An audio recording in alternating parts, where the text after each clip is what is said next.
Welcome everybody, it is that season again, Halloween time, Okay, I'm not gonna do that, don't worry. Anyway, it's October, the spookiest time of year, culminating in the day where we all embrace our inner darkness and become one true monsters that we were meant to be. Unless you're from a country that doesn't celebrate Halloween, in which case it's just another day for you, I guess. Anyway, what better way to kick off this month than a retrospective on the horror stories that I grew up with? Creepypastas! Basically, they're internet horror stories, blah blah blah. They were derived from the term copypasta, but they're scary, so that's why they're called creepypasta. It has nothing to do with spaghetti or noci or linguine. No, this is just copy-paste, but creepy. Anyway, today I'll be looking back at some of the ones I read as a kid. This isn't a Monsters of the Mind, since none of these guys are 20 years old and some of them are just guys, but it's more like looking back, you know? So, without further ado, let's go back in time and look at the stories that really affected me. Well, some did. Others I just kind of passed by them without realizing it. What am I talking about? Let's just get into this. Slender Man, the one and only. The tall, faceless man who likes suits for some reason. He's easily the most famous creepypasta of them all, to the point that he is very much mainstream. First appearing in a 2009 Photoshop contest, Slender Man quickly rose to the ranks of popularity, and appeared in many stories. He got a lot of web series, and even some movies of low quality. And he also got games. I still remember the day I found out about Slender Man quite vividly. I was relaxing in the living room when all of a sudden my siblings started freaking out for some reason. I went to see what the deal was, and they were watching a video playthrough of Slender. I watched and I was freaked out, but also intrigued. We ended up doing some research on Slender Man and found a webpage that described who he was and what the signs are that you're being stalked by him. One of them was that you had nightmares about him. Which is kind of cheating when it comes to making a character scary, because if you're scared of something, you're going to have a nightmare about it, so saying that having a nightmare is a sign that you're being hunted by them, yeah, that's kind of cheap, not gonna lie. Anyway, for a while, I was terrified of this guy. He was my boogeyman, and whenever we were driving anywhere, I would keep my eyes away from the window, because I was afraid I'd see him, and then he'd start stalking me. Eventually, I got over this, like you do for all childhood fears about fictional creatures, and I realized that he and other creepypastas weren't real. And around the time this happened, the incident happened. In 2014, two girls led a classmate to the woods and then repeatedly stabbed her in an attempt to appease Slender Man. She survived, thankfully, but this incident quickly became infamous, and I've always considered this incident to be the death of the creepypasta golden age. Nowadays, Slenderman's only really ever referenced by out-of-touch TV shows trying to seem cool and movies trying to cash in 10 years too late. Nobody takes Slenderman seriously anymore, and because of the incident, he's not even fun to talk about.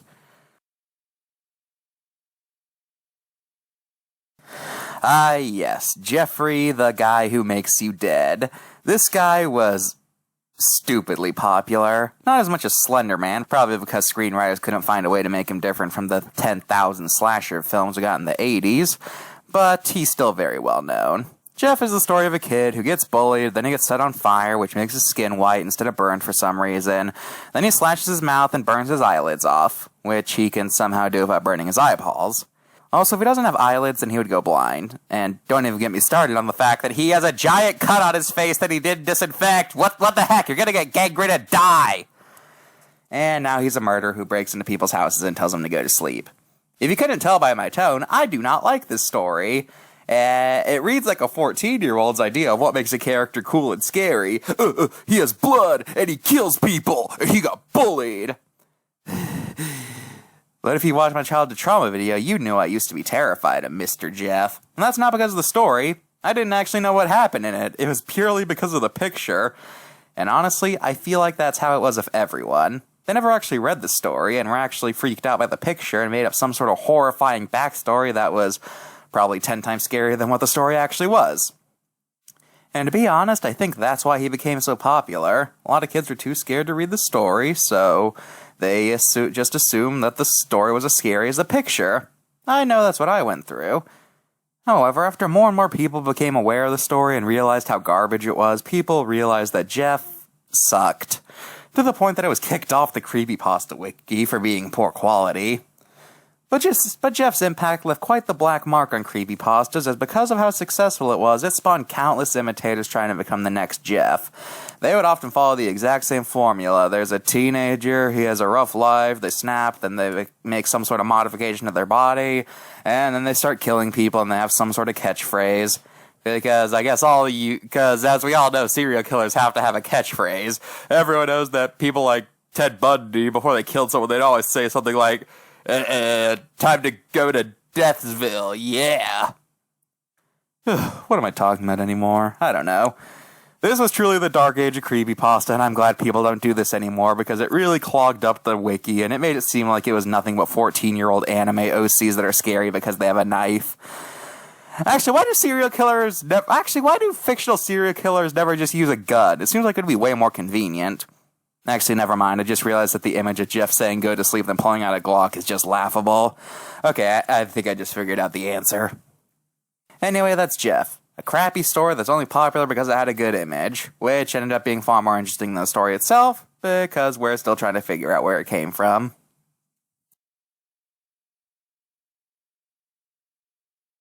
I don't have much to say with Smile Dog. He didn't become mainstream like the others, but he was still popular in the community. But because he wasn't a human at all, people weren't able to sim for him. Smile Dog is a digital urban legend that says that once in a while people will be emailed a strange message containing a picture of a dog with a very human-like grin. Viewing the image is said to cause you to become visited by the dog in your sleep, demanding you to spread the word, as in share the image with someone. If you don't comply, the nightmares will just get worse and worse. Smile Dog is a story that, weirdly enough, didn't scare me as a kid, but only scared me in hindsight. Mostly because I didn't really get it as a kid, and it took me a little while to really understand what the story was. Only then was I actually creeped out by it. Other than that, not much to say. He's a dog that drives you insane. I want to see him fight the Cheshire Cat. Just kidding. That fight would be way too one-sided. The dog wouldn't have a chance.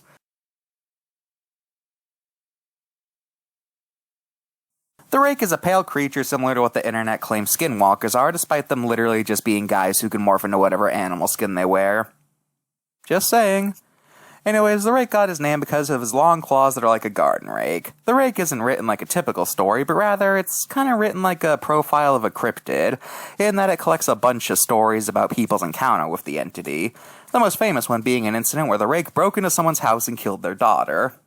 No one knows what this creature wants, or why it's like this, or even if it's a mortal or a species. But anyway, this guy, as a kid, this guy was even worse for me than Jeff, as the way the story was written made it seem like it was more real than others, and the fact that it was like a cryptid made it even worse. And this is a true story. I always did a thorough search of my room to make sure he wasn't there before I went to bed. As in, I would look in the closet and empty every drawer just to make sure he wasn't, like, hiding somewhere. Yeah, really. I consider him the classic creepypasta that aged the best.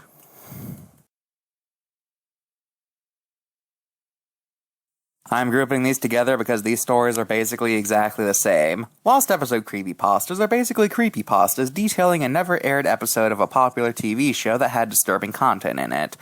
The genre is said to have started with the story of, mouse who does damage to himself to the point where he dies. .avi. Because file extensions are scary. Oh wait, I'm not at that one yet. Anyway, the story is about Mickey Mouse walking down the street while a drunk guy plays the piano, and whoever sees it decides to take their own life. Scary? Yeah, this story didn't scare me back then, and even to this day, I have no idea what exactly about it is supposed to be scary. I guess if you're scared of descriptions of pianos, it's pretty scary, maybe? I don't know. But the story that really got this genre on the map was Squidward's, self-harm to the point of death. In this story, Squidward from SpongeBob is booed at a concert, so he shoots himself. And there's pictures of dead kids.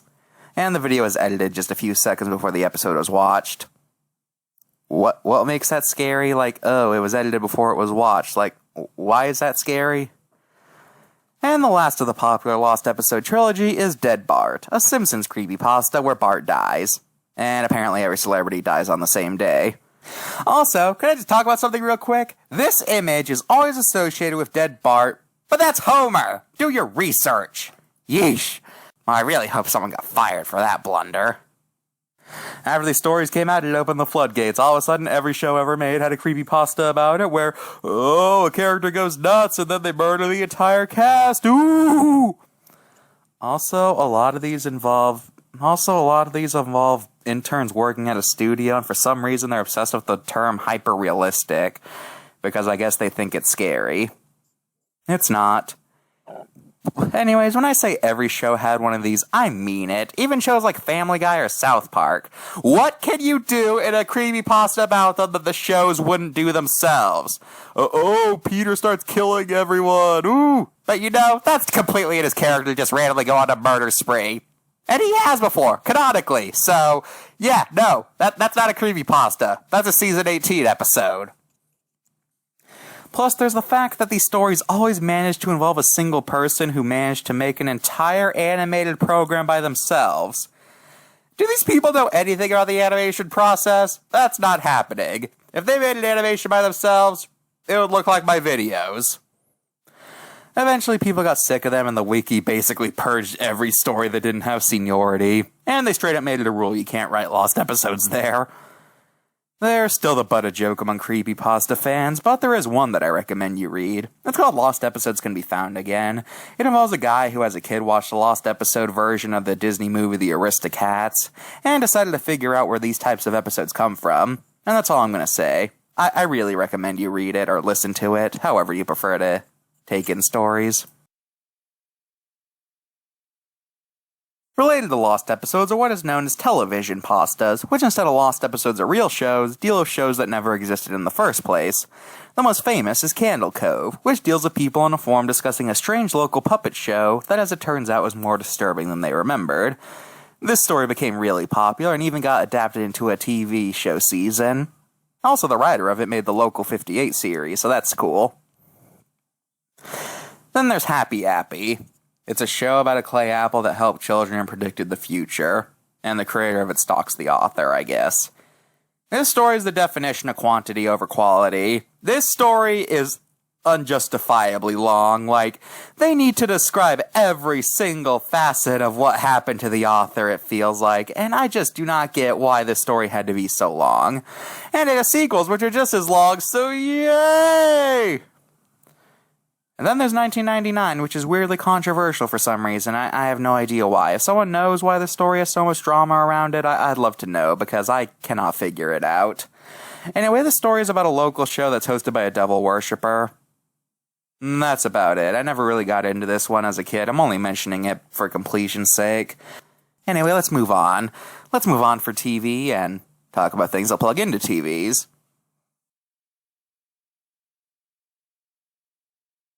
I never read this one.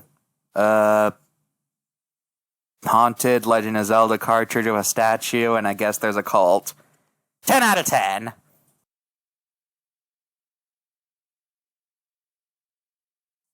Sonic.exe is ridiculously popular to this day for some reason. It's like the only creepypasta that's still consistently brought up, even though the story is complete garbage. It's about a spooky Sonic game where he kills his friends. Ooh! Anyway, this story got a sequel where it's revealed that the Sonic in this game is a god who took the form of Sonic. I wish I was kidding. I couldn't make that up if I wanted to. The canon story is that it's a god who took the form of frickin' Sonic the Hedgehog. Yeah, I think I found a way to make your monster instantly less scary. Have him turn into Sonic the Hedgehog. You know, I hear people defend this story saying it had potential, but I don't see it. Everything about this is just every, the game is alive story ever made, and I guarantee you if this didn't feature Sonic, no one would care about it. Prove me wrong. Prove to me that if this was an original story that had nothing to do with Sonic, people would still like it. Exactly, you can't.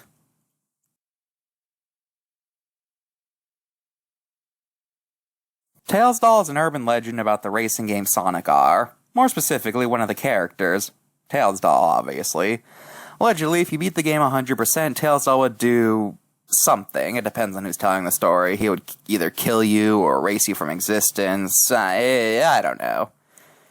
However, apparently, when the game was released on the Sonic Gems collection, the creator of Mario put a seal on the game to block the curse, so now he can only get out if you play tag mode and tag Super Sonic so he can absorb his power and break out of the game. I'm sorry. Like, okay, a few things about that. Number one, I guess he's a sorcerer now and can just add seals to games. Secondly, did the creator of Mario even have anything to do with this game? Thirdly, this game was also on PlayStation 2, so did he also go to Sony to put the seal on the PS2 version, or is that just as cursed as the original? So yeah, this legend is stupid, and it's the only reason Sonic R had any sort of legacy, because otherwise it's just the most mediocre racing game ever made. Also, another thing that bothers me, why is Tails Doll associated with the song Can You Feel the Sunshine? Like, that song does not play on the stage you unlock him, but you never hear people associate him with living in the city. No, it's always Can You Feel the Sunshine for some reason. Man, what is it with creepypastas and making weird associations? Did these people actually play the game or watch the show they're making a story about? Anyway.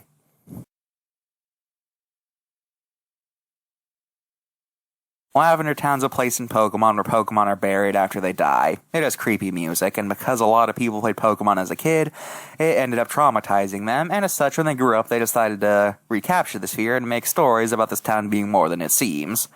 The most famous of these, of course, is Lavender Town Syndrome, which claims that the original version of the music had a frequency only kids could hear that would make them self-murder. Obviously this isn't true, since if a bunch of kids died playing Pokemon, it would have definitely made the news. Remember, in the late 90s, people were looking for any excuse they could to dunk on Pokemon, so it killing a bunch of people, yeah, people would definitely be talking about that. And before you say cover-up, Nintendo couldn't even hide the fact they gave a bunch of kids seizures, so try again. The other Lavender Town story deals with two alleged scrapped enemies, White Hand and Buried Alive. White Hand is a decaying hand that had two attacks called Fist and Brutal. I'm not touching that. And apparently its animations were missing or something, and I guess you'd go insane if you watched them, I don't know. Buried Alive, meanwhile, is a zombie who would challenge you to a fight, and if you won the game would crash, and if you lost he would eat you. And he would give a game over screen with disturbing music playing. And the game over screen would replace the title screen of the Game Boy. Because why not? Nintendo's just jerks like that. I always found this one kind of stupid, since why didn't they make an ending where the player won first off? And secondly, just imagine how terrible of an ending this would be. You spend the entire game being told you have to defeat the Elite Four, capture a bunch of Pokemon, and take down a criminal organization. Then all of a sudden the game ends with you being eaten by a zombie that had no build-up in an unwinnable fight. And you never actually get to fight the Elite Four or take down the criminals. If that happened, I think this game would have been incredibly, incredibly hated. Then there's Creepy Black. Well, when it first came out, it was just called Pokemon Black, but then that game became real, so people had to specify when talking about which one it is. Anyway, it's a ROM hack that lets you kill Pokemon with a new creature called Ghost. I like this one, mostly because it's not about a haunted game. It's just a ROM hack, and at no point has it ever claimed that the game's out to hurt you in real life, so yeah, pretty good. Okay, no more video games, because Pokemon alone has way too many, and the rest are basically just, the game is alive and it hurts you, or if you die in the game, you die for real, woo! Okay, there is NES Godzilla, which is pretty good, but I don't want to have to read it since it's like 50 pages long, so let's move on.